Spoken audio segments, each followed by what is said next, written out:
এসব দুপয়সার মেয়েদের সাথে প্রেম করা যায়, ঘরের বউ করা যায় না। রাতুলের শেষ কথাগুলো এখনো কানে বাজছে। রাতুলকে 5 বছর পরে দেখেও চিনতে এক মুহূর্তে দেরি হয়নি তাসফি। 3 ঘন্টা যাবৎ স্টেশনে বসে আছে তাসফি। কোথায় জানি লাইনে সমস্যা হয়েছে, তাই ট্রেনের দেরি হচ্ছে।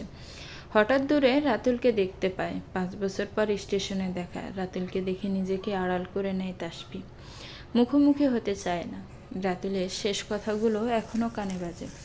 তাসফি তাসফি চমকে ফিরে তাকায়। এতদিন পরে মানুষটাকে দেখে কথাটা গলায় জড়িয়ে আসছে। কিছুতেই যেন মুখ থেকে বের হচ্ছে না। তবুও নিজেকে সামলে নেয় তাসফি। না, কিছুতেই রাতুলের সামনে নিজেকে দুর্বল দেখাতে চায় না। আরে রাতুল, আপনি?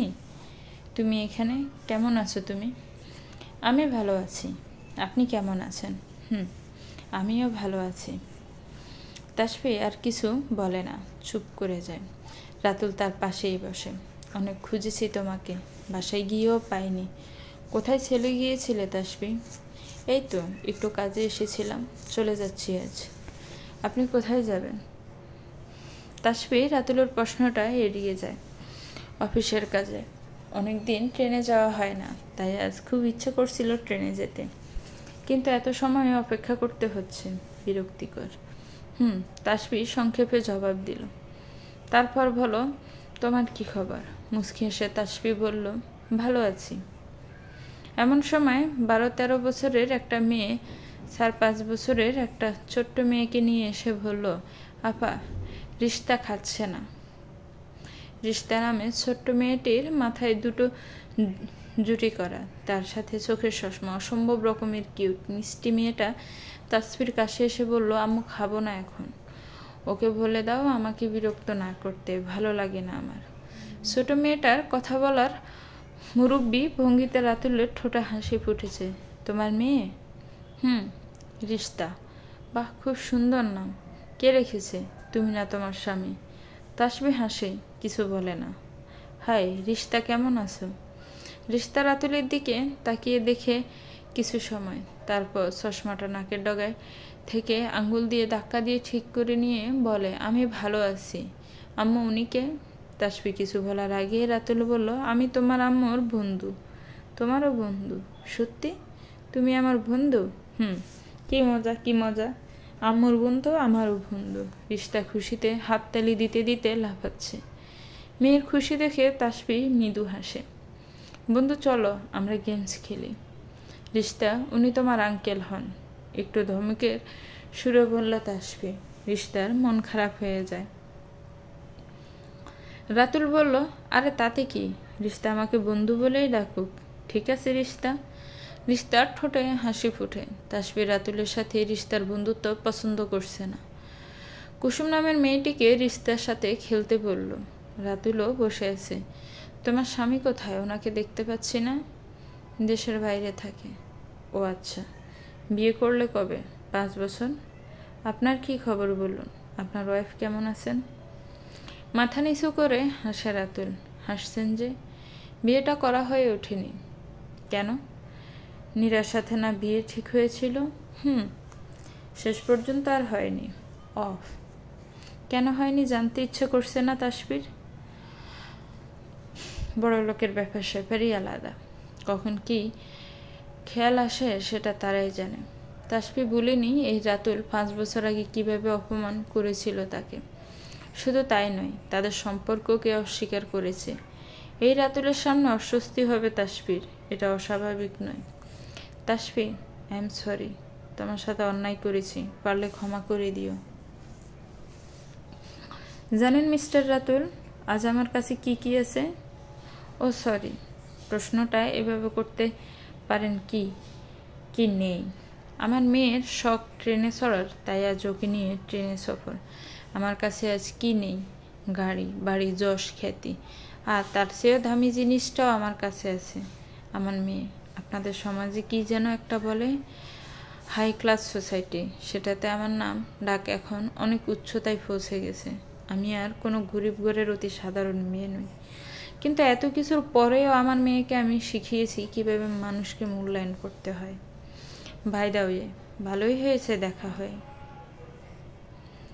এমন সময় ট্রেন এসে পড়ে। একটা ছেলে, বেশ হ্যান্ডসাম দেখতে, এসে বলল, ম্যাডাম চলুন, ট্রেন এসে গেছে। তো মিস্টার রাতুল, ভালো লাগলো কথা বলে, আসছি। তাসফির তার হাত ধরে এগিয়ে যায়। সাথে কুসুম নামের মেয়েটি আর ওই ছেলেটি কুলিদের দিয়ে জিনিসপত্র সব নেওয়ার ব্যবস্থা করছে। রাতুল কিছুক্ষণ পাথরের মতো দাঁড়িয়ে থাকে। তাসফির কোনো কথা যেন বুঝতে পারেনি। হুঁশ ফিরতে ছেলেটাকে জিজ্ঞেস করলো, উনি আপনার কে হয়? উনি তো আমাদের ম্যাডাম, আমি ওনার পিয়ে। ছেলেটা চলে যায়। নিশ্চয়ই খুব বড় লোকের সাথে বিয়ে হয়েছে তাসফির। রাতুল মনে মনে ভাবে, ভালোই হয়েছে, কত অপমান সহ্য করতে হয়েছে মেয়েটিকে। রাতুল হাসে নিজের ভাগ্য দেখে, এটাই বোধ হয় নিয়তি। সেই রাতুল যে কিনা নিজের ঘাড়ি ছাড়া অন্য কারো ঘাড়িতেই উঠত না, আজ সে ট্রেনে চড়ে চাকরির ইন্টারভিউ দিতে যাচ্ছে। আর তাসফি কত সাধারণ মধ্যবিত্ত পরিবারের মেয়ে। পরিবার বলতে অন্ধ মা আর এক ভাই ছিল। ভাইকে অনেক কষ্টে দেশের বাইরে পাঠায়, কিন্তু আর ফিরে আসে না। একসময় যোগাযোগ বন্ধ করে দেয়। অন্ধ মা আর যুবতী মেয়ে কত কষ্টে দিন পার করেছে তার বলার অপেক্ষা রাখে না। তাসফির বান্ধবী ছিল ঝুমু, রাতুলের বোন। ঝুমু তাসফিকে খুব পছন্দ করত। অনেক মেধাবী ছিল তাসফির। সংসারে খরচ চালাতো টিউশনির টাকা দিয়ে। শিহাব, রাতুল আর ঝুমু, তারা 3 ভাই বোন। শিহাব দেশের বাইরে থাকে। একবার স্ত্রী সন্তানকে সাথে নেওয়ার প্রস্তুতি নেয়। তখন শিহাবের মেয়ে অর্পার জন্য একজন গৃহশিক্ষকের খোঁজ চলছিল, বাইরে যাবার আগে 6 মাস পড়ানোর জন্য। ঝুমু তখন তাসফিকে পড়াতে বলে, কারণ ঝুমু তাসফির পারিবারিক অবস্থা জানত। তাসফিও রাজি হয়ে যায়, কারণ সবগুলো টিউশনি থেকে যা পায় তার থেকেও বেশি পাবে এখানে। সেই থেকে রাতুলের পরিবারে প্রবেশ তাসফির। আর সেই তাসফি আজ কোথায়? রাতুলের ভাবনায় ছেদ পড়ল ট্রেনের হুইসেল বাজায়। দৌড়ে গিয়ে ট্রেন ধরল। আমান, কাল কয়টা থেকে ইন্টারভিউ? ম্যাম, 11টা থেকে। গুড। সব বোর্ড মেম্বার তো থাকবে। তুমি 10টায় জরুরি মিটিং জানিয়ে ইমেইল করে দাও। Okay madam. ট্রেনের কেবিনে তাসফি। রাতুলের সাথে দেখা হবার পর মনটা ভালো নেই, বেশ বিরক্ত হয়ে আছে। রিশতার খুশি দেখে তাসফির সব বিরক্তি দূর হয়ে গেছে। আমু দেখো, সব কিছু আমাদের সাথে দৌড়ে দৌড়ে যাচ্ছে। ইস, কি সুন্দর। আমু, আমরা আবার ট্রেনে করে যাব, আবার আসবো, আবার যাব। না না, আমি এখন থেকে ট্রেনে করেই যাব। প্লিজ আম্মু, প্লিজ প্লিজ। আচ্ছা মা, ট্রেনেই যাবে। রিশতার হাসি মুখের দিকে তাকিয়ে আছে তাসফি। রাতুলের ছায়াও মেয়ের উপর পড়তে দেবে না, কিছুতেই না। তবু একটা চিন্তার রেখা ফুটে উঠেছে তাসফির কপালে। তাসফির হাতে আবেদনকারীদের বায়োডাটা। 15 জনের ইন্টারভিউ নেওয়া হয়েছে। 16 নম্বর প্রার্থীর কাগজ হাতে নিতে চমকে ওঠে তাসফি। রাতুলের ছবি। এমন সময় রাতুলও প্রবেশ করে। তাসফি ছাড়া ও আরও 5 জন বোর্ড মেম্বার রয়েছে। রাতুল রুমে প্রবেশ করে মনে হলো ওর পায়ের নিচের মাটি সরে গেছে। এটা তাসফির অফিস। রাতুল বেরিয়ে যাবে কি না, কী করবে বুঝতে পারছে না। তাসফি নিজেও ভেবে পাচ্ছে না রাতুল এখানে কেন। যে রাতুলদের অফিসে শত শত মানুষ কাজ করে, সেই রাতুল নিজে চাকরির ইন্টারভিউ দিতে এসেছে। বসুন। তাসফির কথায় হুঁশ ফিরে রাতুলের। বেরিয়ে গেলে চলবে না, চাকরিটা ওর ভীষণ প্রয়োজন। তো মিস্টার রাতুল, আপনার নিজের সম্পর্কে কিছু বলুন। আপনার এর আগে কী ধরনের কাজের কোনো অভিজ্ঞতা আছে? এরকম একটার পর একটা প্রশ্ন করে যাচ্ছে বোর্ড মেম্বাররা। রাতুল সব প্রশ্নের উত্তর দিচ্ছে। তাসফি একটাও প্রশ্ন করেনি। শেষ পর্যায়ে একজন বলল, ম্যাডাম, আপনি কিছু জিজ্ঞেস করুন। আপনাকে নিলে আমাদের কোম্পানির লাভ কী? আপনি কি এই পোস্টে নিজেকে যোগ্য বলে মনে করেন? এই প্রশ্নের গ্রহণযোগ্যর উত্তর দিলে আমরা আপনাকে নিতে পারি। ম্যাম, প্রথমত আমরা কেউ অভিজ্ঞতা নিয়ে জন্মগ্রহণ করিনি। প্রতিটি কাজ করার মাধ্যমে অভিজ্ঞতা অর্জন করতে হয়, আর তার জন্য সুযোগ প্রয়োজন। আমি বিশ্বাস করি আমাকে সেই সুযোগ দিলে আমি আমার সেরাটা দিতে পারবো, আর আপনাদের কোম্পানি একজন বিশ্বস্ত এবং অনুগত কর্মী পাবেন। ঠিক আছে, ধন্যবাদ, আপনি আসতে পারেন। ইন্টারভিউ নেওয়া শেষে তাসফির অসুস্থতার অজুহাতে বাসায় ফিরে আসে। নতুন যে 10 জন নেওয়া হয়েছে তাদের মধ্যে রাতুলও একজন। তাসফির সিদ্ধান্তহীনতায় ভুগেছে রাতুলকে নেবে কিনা। যদিও রাতুল সন্তোষজনক ইন্টারভিউ দিয়েছে, তবুও তাসফি চায়নি রাতুল এখানে চাকরি করুক, কিন্তু পরে ভেবে দেখলো রাতুলের কি প্রয়োজন চাকরি, সেটা দেখার জন্য হলেও চাকরিটা দেওয়া যায়। 1 সপ্তাহের মধ্যে জয়েনিং লেটার পেয়ে যায় রাতুল। লেটারটা হাতে নিয়ে বসে আছে রাতুল। এটাই কি নিয়তি? আজ তাসফির অফিসেই চাকরি করতে হবে? আসলে এই পৃথিবীটা অদ্ভুত। আর প্রকৃতি ঠিকই প্রতিশোধ নেয়। রাতুলের দুয়ার থেকে যে তাসফিকে অপমান করে তাড়িয়ে দিয়েছিল, আর সে তাসফির দুয়ারে চাকরির জন্য দাঁড়াতে হলো। এটাই কি ভাগ্য? রাতুল পরদিন অফিসে যায় জয়েন করতে। জয়েন করার পর তাকে কাজ বুঝিয়ে দেওয়া হয়েছে। তাসফির ঠিক সামনের কেবিনটা রাতুলের, আর পাশেরটা আমানের। রাতুল কেবিন থেকে বের হওয়ার সময় দেখলো তাসফি কেবিনে ঢুকছে। একটু পরে রাতুলের ডাক পড়লো, তাসফির কেবিনে। আসবো? আসুন। তাসফি একটা ফাইল দেখে যাচ্ছে। রাতুলের দিকে মুখ তুলে তাকিয়েও দেখেনি। হাতের কাজ শেষ করে দেখে রাতুল দাঁড়িয়ে আছে, তাসফিকে দেখছে। বসুন। তারপর একটা ফাইল এগিয়ে দেয় রাতুলের দিকে। ফাইলটা ভালো করে স্টাডি করবেন, আর আমান বাকিটা বুঝিয়ে দেবে। আমরা যে নতুন প্রজেক্ট হাতে নিয়েছি সেটা গুরু দায়িত্ব আপনার উপর। আশা করি হতাশ করবেন না। আমি আমার সর্বোচ্চ চেষ্টা করব। তাসফি ম্যাডাম। তাসফি নয়, ম্যাডাম। আমি এই কোম্পানির এমডি। নেক্সট টাইম এটা ভুলে যাবেন না। সরি ম্যাডাম, এবার আসতে পারেন। Thank you madam. কিসের জন্য? আমাকে এত বড় দায়িত্ব দিলেন তাই। দায়িত্ব দিলাম ঠিকই, কিন্তু দায়িত্ব পালন করতে জানেন তো? বাই দ্য ওয়ে, ফাইলটা স্টাডি করুন। লাঞ্চের পরে সাইটে যাবেন আমার সাথে। আর আপনার ল্যাপটপ আছে তো? জি আছে। ওকে, সাথে নেবেন। জি আচ্ছা। রাতুল বেরিয়ে যায় তাসফির কেবিন থেকে। তাসফি চেয়ারে ঘাইলিয়ে দেয়। এত বড় দায়িত্ব রাতুল পারবে কি না কে জানে। তাকে সবসময় খেয়াল রাখতে হবে রাতুলের কেন চাকরিটা দরকার। সে খোঁজ ঠিকই নিয়েছে। তাসফি ইন্টারভিউ যেদিন হয়েছে তার পরের দিনে আমানকে খোঁজ নেওয়ার জন্য লাগিয়েছে। আমান জানালো রাতুল তার মায়ের সাথে তাদের পুরনো একটা বাড়িতে থাকে। তার মা অসুস্থ, একটা কাজের মহিলা দেখাশোনা করে। রাতুলদের সব ছিল, কিন্তু ব্যবসায় আর শেয়ার বাজারে মারাত্মক দোষে সব হারায়। এই পুরনো বাড়ি ছাড়া কিছুই নেই এখন। গাড়ি বাড়ি সব গেছে। তাসফি জানে রাতুলদের অবস্থা কী ছিল, কিন্তু আমানকে সেটা বুঝতে দেয়নি। রিশতার স্কুল ছুটির সময় হয়েছে, কিন্তু তাসফিকেও বের হতে হবে। কি করবে বুঝতে পারছে না। আমান রুমে আসো। ফোন করে আমানকে ডেকে নেয় তাসফি। ম্যাডাম ডেকেছেন? শোনো, রিশতার স্কুল ছুটির সময় হয়েছে, আমি যেতে পারছি না, তুমি ওকে বাসায় ড্রপ করে আসো। কুসুম সাথে আছে। ঠিক আছে ম্যাডাম। আর শোনো, রিশতাকে পাবার সাথে সাথে ফোন দিও আমাকে। Okay ma'am. লাঞ্চের পরে রাতুলকে নিয়ে বের হয় তাসফি। কিছুক্ষণ পরেই ফোন আসে। আম্মু, তুমি আসলে না কেন? একটু কাজে আটকে গেছি সোনা, তুমি আঙ্কেলের সাথে যাও, আমি তাড়াতাড়ি চলে আসব। আচ্ছা, দেরি করবে না। ওকে মামনি, বাই বাই। রাতুল চুপচাপ বসে আছে। এই মেয়েটা পাগলের মতো ভালোবাসত রাতুলকে। রাতুল কত মিষ্টি মিষ্টি কথাই ভুলিয়েছিল, আর মেয়েটা সরল মনে বিশ্বাস করেছিল। কিন্তু রাতুল তো কখনো ভালোবাসেনি। অন্যান্য মেয়েদের সাথে যা করত তাসফির বেলায়ও তেমনই ছিল, কিন্তু বোকা মেয়েটা অন্ধের মতো বিশ্বাস করত, আর রাতুলও বেশ মজা পেত। হঠাৎ ব্যবসার এই অবস্থা কেন?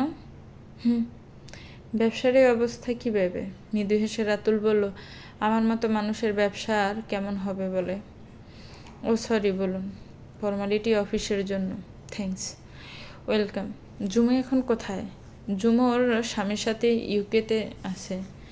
2 বছর আগে এসেছিল, একটা ছেলে আছে। আর ভাইয়া সেই যে গেল ভাবিদের নিয়ে, একবার এসেছিল আর আসেনি। অর্পার পড়াশোনার নাকি ক্ষতি হবে। আসলে কি জানো, সবাই আমার কর্মদোষ।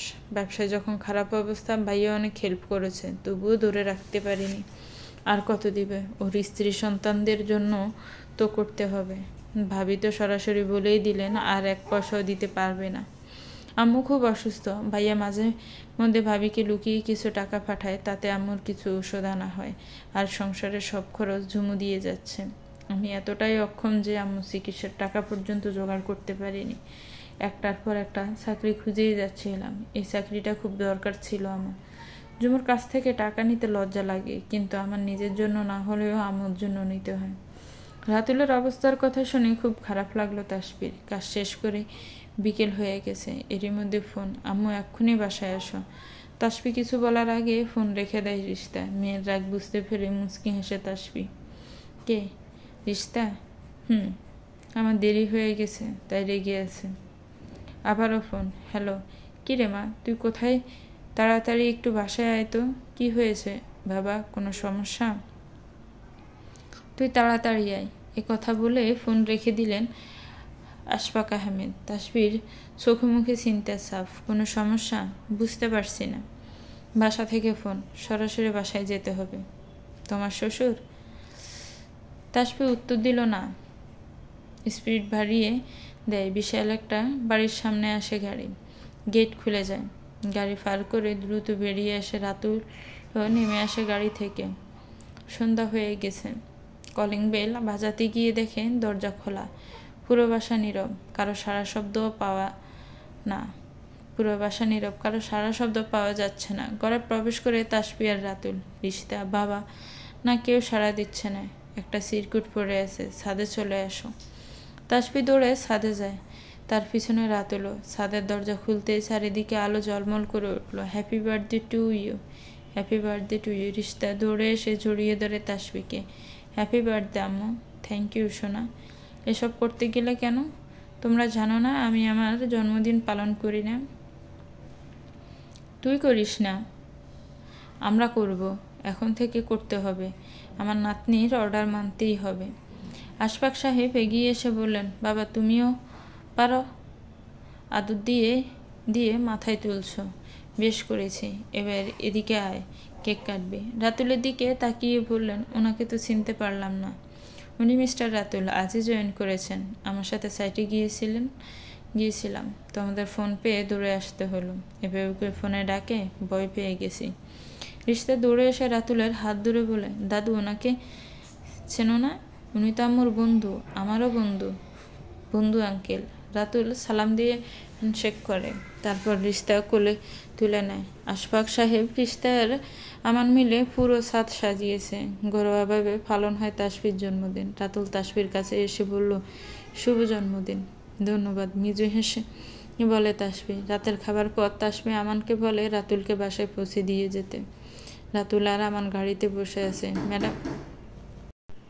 ম্যাডামের শ্বশুর খুব আমোদে লোক, ভালো লাগলো ওনাকে দেখে। কার কথা বলছেন? রিশতার দাদু? হ্যাঁ। হা। এই ভুল প্রথম আমিও করেছিলাম। উনি তো ম্যাডামের শ্বশুর নন, বাবা। রিশতা দাদু বলে ডাকে।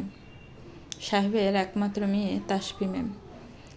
আমানের কথা শুনে খুব অবাক হয়ে যায় রাতুল। তাসফির বাবা অনেক বছর আগেই মারা গেছেন, সেটা রাতুল জানে। ভেবেছিল শ্বশুর, কিন্তু ম্যাডামের হাজবেন্ড কি করেন? ম্যাডাম মনে হয় বিধবা। কোনোদিন ওনার স্বামীর কথা শুনিনি।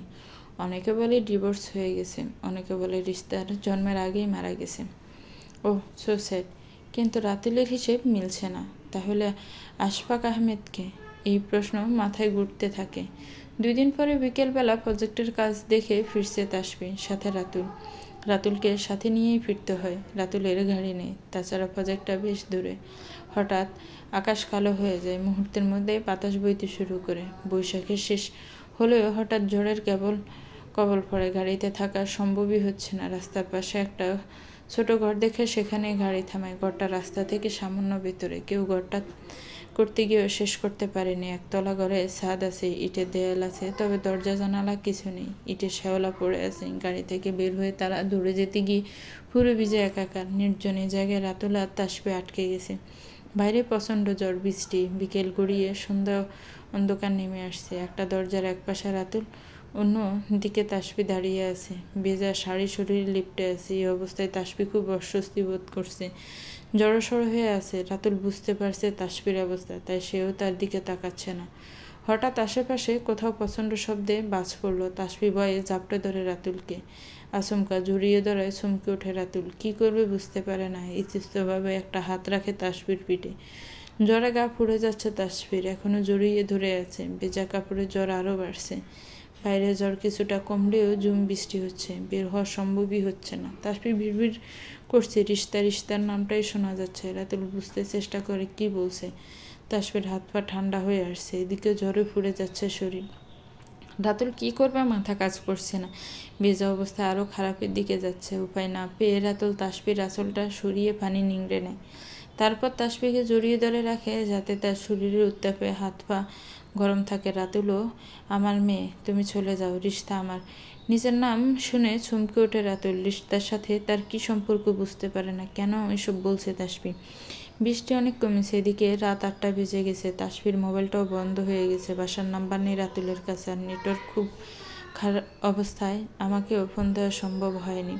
রাতুল তাসফিকে তুলে নিয়ে গাড়িতে শুইয়ে দেয়, তারপর নিজে ড্রাইভ করে বাসায় আসে। কুসুম দরজা খুলে দেখে রাতুলের কোলে তাসফি। আশফাক আহমেদও ড্রয়িং রুমে ছিলেন রিশতার সাথে। কি হয়েছে? প্রচণ্ড জ্বর, অজ্ঞান হয়ে গেছে। আমান ডাক্তার নিয়ে আসছে। আম্মু, রিশতা কাঁদতে কাঁদতে রুমে নিয়ে আসো। আশফাক সাহেব তাসফির রুম দেখিয়ে দিলেন। রাতুল তাসফিকে বিছানায় শুইয়ে দেয়। রহিমা বেগম এই বাড়িতে কাজ করেন, এই পরিবারের একজন সদস্যই হয়ে গেছেন। আশফাক সাহেব তাকে তাসফির ভেজা কাপড় পাল্টে দিতে বললেন। ডাক্তার এসে ওষুধ দিলেন। বললেন ভয়ের কিছু নেই, তবে খেয়াল রাখবেন, বাড়াবাড়ি হলে হাসপাতালে ভর্তি করতে হবে। রিশতা কেঁদেই যাচ্ছে। রাতুল ওকে কাছে নিয়ে বলল, তোমার আম্মু সকালেই সুস্থ হয়ে যাবে। এখন যদি তুমি কান্না করো তবে তো আম্মু কষ্ট পাবে। অনেক বুঝিয়ে কান্না থামালো রিশতার। আশফাক সাহেবের সাথে কথা বলছে রাতুল। আঙ্কেল, কিছু মনে না করলে একটা কথা জানতে চাই। বলো বাবা, কি জানতে চাও? গম্ভীর মুখে বললেন তিনি। তাসফি আপনার মেয়ে না, সেটা আমি জানি। চমকে ওঠেন আশফাক সাহেব। কি বলছে এসব? উত্তেজিত হবেন না। তাসফি হয়তো বলেনি আপনাকে, ও আমার অনেক আগেরই পরিচিত, আমার বোনের বান্ধবী ছিল, কিন্তু বুঝতে পারছি না এখানে কিভাবে আসলো। অনেক সময় চুপ হয়ে থেকে আশফাক সাহেব বললেন, আমার একমাত্র মেয়ে তুলি 12 বছর বয়সে মারা যায়। কয়েক বছর পরে আমার স্ত্রীও মারা যায়। সংসারে কেউ নেই বললেই চলে। একদিন অফিস থেকে ফিরছি, আমার শরীর ভালো ছিল না। হঠাৎ এক মহিলা এসে পড়লো গাড়ির সামনে। অন্ধ মহিলা, সাথে ওনার মেয়ে ছিলেন। মেয়ে কি যেন করতে ব্যস্ত ছিল, আর মহিলা না বুঝেই গাড়ির সামনে এসে পড়ে। গাড়ি থেকে নেমে গিয়ে তাড়াতাড়ি হাসপাতালে নিয়ে যায়, কিন্তু বাঁচাতে পারিনি। মেয়েটি একবার শুনে জ্ঞান হারায়। ডাক্তার যখন জানায় মেয়েটা প্রেগনেন্ট ছিল, তখন আমি তার কাছ থেকে সব শুনি তার ব্যাপারে। তারপর আমি নিয়ে আসি আমার কাছে, আমার মেয়ের পরিচয় দিই। ও আমাকে বাবার স্থান দেয়। মেয়েটা একটা কুলাঙ্গা ছেলের প্রেমের ফাঁদে পা দিয়েছিল। বিশ্বাস করে নিজের জীবনটাও বাজি রাখতে পারত, কিন্তু সেই ছেলেটা সবার সামনে তাকে অস্বীকার করে। তাই মা মেয়ে সহজ ছেড়ে চলে যাচ্ছিল, আর আমার গাড়ির সামনে অ্যাক্সিডেন্ট করে। অথচ ছেলেটা জানতেও পারেনি এমন ফুটফুটে একটা মেয়েটার গর্বে। রাতুলের দুচোখ দিয়ে পানি ঝরছে। তাসফি এই জন্যই জ্বরের ঘরে এসব বলছিল। রিশতা, আমি সেই পশু। কান্নায় ভেঙে পড়ে রাতুল। আশফাক সাহেবের কোলে মাথা রেখে ঘুমিয়ে পড়েছে রিশতা। রাতুল উঠে এসে আলতো করে ছুঁয়ে দেখে মেয়ের মুখ, তারপর কপালে চুমু খায়। আমি জানি তুমিই সে। যেদিন তোমাকে প্রথম দেখি সেদিনে তাসফি বলেছে আমাকে, তুমি কেন ঠকালে মেয়েটাকে। আমি মানুষ ছিলাম না। সম্পর্ক কি, তার মূল্য কি, এখন এসব বুঝতেও চাইতাম না। মেয়েদের সাথে খোলামেলা মেশা, বন্ধুবান্ধব নিয়ে দিন কাটতো। অফিসেও মন দিতাম না। বন্ধুদের সাথে বাজি ধরে তাসফিকে প্রেমের জালে পাশাই। তাসফি বিশ্বাস করতো আমাকে, আর আমি তার ফায়দা নিয়েছিলাম। পরে নীরা নামের একটা মেয়ের সাথে বিয়ে ঠিক হয়। তাসফি এসে তখন আমাকে বিয়ের কথা বলে। বন্ধুদের সামনে আমি যা তা বলে অপমান করে তাড়িয়ে দিয়েছি। বলেছি এসব দুপয়সার মেয়ের সাথে প্রেম করা যায়, ঘরের বউ করা যায় না। নীরার সাথে বিয়েটা আমিই ভেঙে দিয়েছি। আমার বোন ঝুমু যখন জানায় তাসফিকে কোথাও পাওয়া যাচ্ছে না, অনেক খুঁজেছি। তাসফি আমার জীবন থেকে চলে যাবার পর বুঝতে পেরেছি কি হারিয়েছি। আঙ্কেল, বিশ্বাস করুন, আমি বুঝতাম না ভালোবাসা আসলে কি। আমার মেয়ে, রিশতা আমার মেয়ে, অথচ আমি এমন অবাগা যে নিজের মেয়েকে চিনতে পারিনি। কান্নায় ভেঙে পড়ে রাতুল। এমন সময় তাসফি এসে রিশতাকে কোলে তুলে নেয়। তাসফি চোখ মেলে দেখে নিজের রুমে। তখন সব মনে পড়ে। রিশতার কথা মনে হতে আস্তে আস্তে রুমের বাইরে আসে। তখন উপরে দাঁড়িয়ে রাতুল আর আশফাক সাহেবের সব কথা শুনে চোখ দিয়ে পানি ঝরে। তারপর ছুটে আসে রিশতার কাছে। চলে যাও এখান থেকে। রিশতা আমার মেয়ে, এক্ষুনি যাও বলছি। তাসফি দাঁড়াতে পারে না। রিশতাকে নিয়ে পড়ে যাচ্ছিল। রাতুল ধরে ফেলে। আশফাক সাহেব রিশতাকে কোলে নেন আর তাসফিকে ভেতরে নিয়ে যেতে বলেন।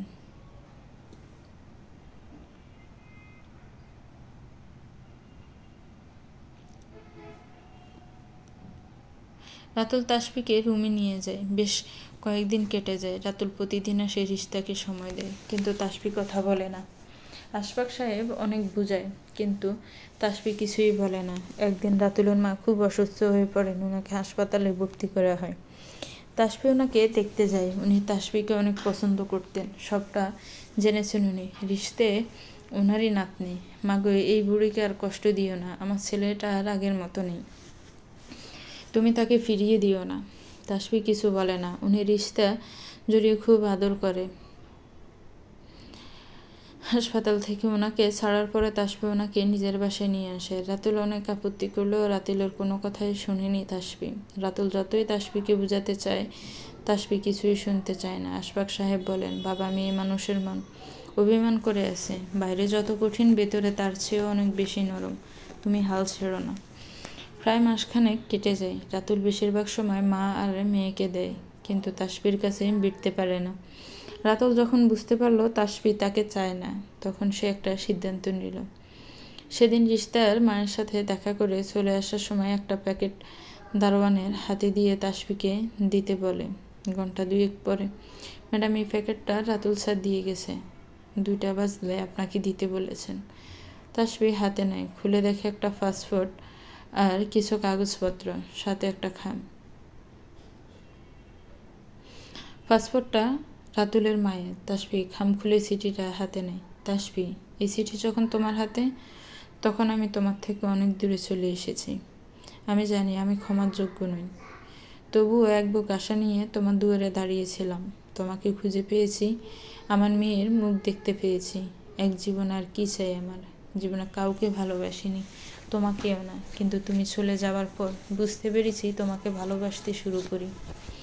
এখনও ভালোবাসি। আম্মুর জন্য, আমার জন্য অনেক করেছ, ঋণী হয়ে গেলাম। আরও কয়েকটা দিন কষ্ট করে আম্মুকে একটু দেখে রেখো, যদিও সেটা তোমাকে বলে দিতে হবে না। সামনের মাসেই ঝুমু এসে আম্মুকে নিয়ে যাবে। রিশতা তোমারই রইল। নিজেকে ওর বাবার পরিচয় দেওয়ার যোগ্য আমি নই। ও তোমার কাছেই ভালো থাকুক। আমার ভালোবাসা আর দোয়া সবসময় থাকবে রিশতার জন্য। তোমার কাছে ক্ষমা চাইবার মুখ আমার নেই। তুমি যখন চাইছো না, তখন আমি আর তোমায় বিরক্ত করব না। চলে যাচ্ছি তোমার জীবন থেকে। ক্ষমা করতে না পারো, ঘৃণা তো করতে পারবে, তাই করো। রিশতার সাথে কাটানোর সময় আমার জীবনের সেরা সময়। ভালো থেকো, রাতুল। তাসফি চিঠিটা হাতে নিয়ে পাথরের মতো বসে আছে। আশফাক সাহেব এসে বললেন, কিরে মা, কি হয়েছে? তাসফি চিঠিটা এগিয়ে দেয়। চিঠি পড়ে আশফাক সাহেব বললেন, বড় ভুল করেছিস তুই।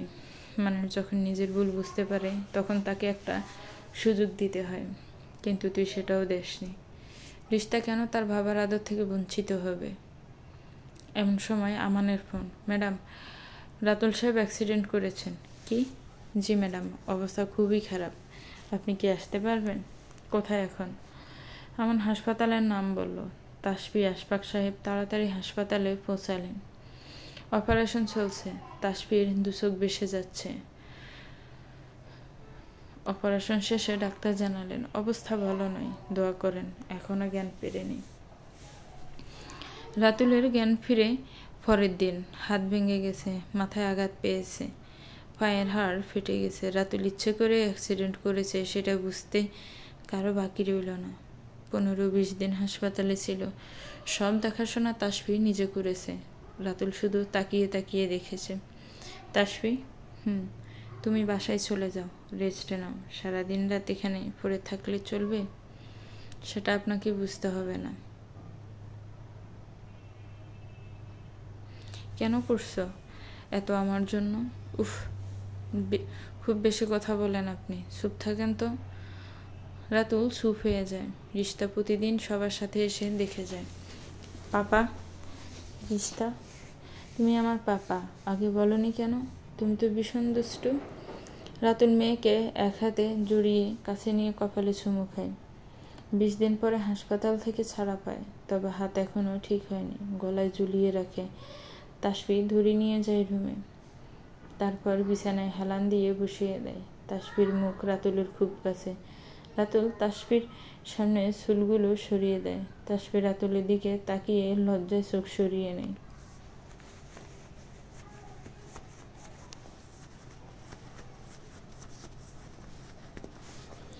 রাতুল নিজের হাতে খেতে পারে না, তাসফি খাইয়ে দেয়।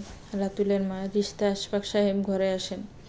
রিশতা ছুটে গিয়ে রাতুলের কাছে বসে মাথায় হাত বুলিয়ে দেয়। পাপা, তুমি তাড়াতাড়ি ভালো হয়ে যাও।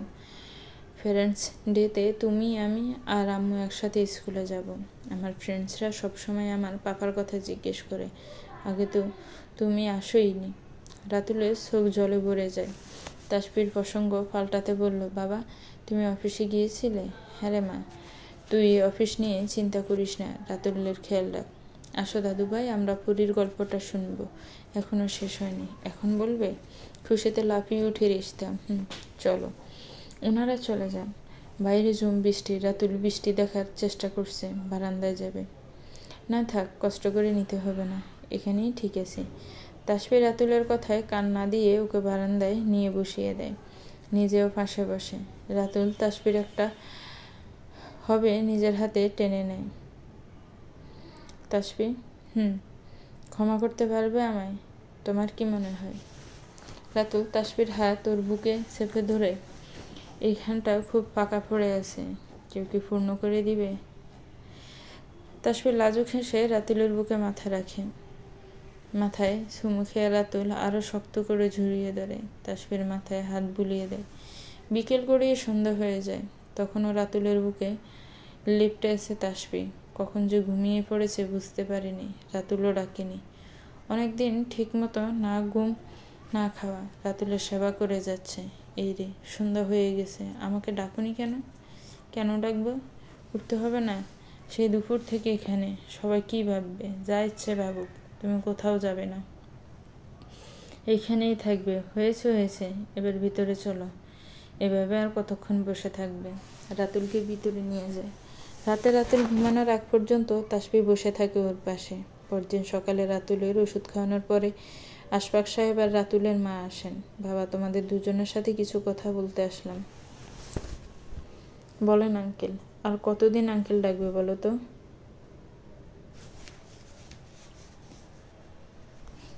এবার তো বাবা ডাকো। রাতুলের মা বললেন, তোদের বিয়েটা সেরে ফেলতে চাই, কিন্তু আমি তো বিয়ে করতে পারবো না এখন, গম্ভীর মুখে বলে রাতুল।